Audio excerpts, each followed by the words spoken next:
We spoke originally about the chasm between public opinion and the political opinion of our leaders. Now, you pointed out that one of the biggest and most catastrophic incidents of this coming to fruition was during the Brexit election, when the people of the United Kingdom essentially told the silent rulers of their country, we're over it, we're not interested anymore, and they could not believe it. And they still, I don't think, James, can believe what happened. No, they fought a rearguard action. They made it impossible for Boris to get the Northern Ireland Protocol removed. They basically have not removed any EU regulations. Like they don't want Brexit to work. And they're always talking about how Brexit has led to, low growth. They don't point out that Britain's growth is higher than Germany's. They don't point out the disaster that is the EU. I think I read yesterday that the European Union, if you go back 15 years, had about 10% bigger economy than the United States. Today, the United States has a 33% bigger economy than the EU plus Britain, 50% bigger if you get rid of Britain.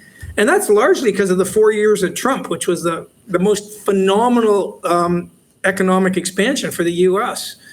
And when the elites refuse to sort of go along and they make it so difficult to implement the views of the voters, you have a real problem.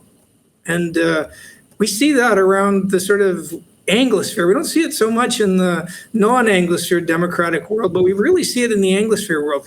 I don't know what's happening. These sort of uber elites seem to think they're better moral beings. 3.8 billion years of life on Earth, and they are the pinnacles of moral evolution. Their moral antennae quiver at some godly frequency. They just think they're better people, and they ooze disdain. And it just, it's enough to turn you into a sort of communist. And I'm a conservative, but I have disdain for a lot of these uber wealthy virtue signalers. What's really funny, James, is that the people in Britain, the politicians, they made a mistake because they asked the British public what they would like to do.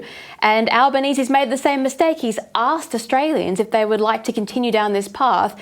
And it looks like the answer in both cases is no thanks.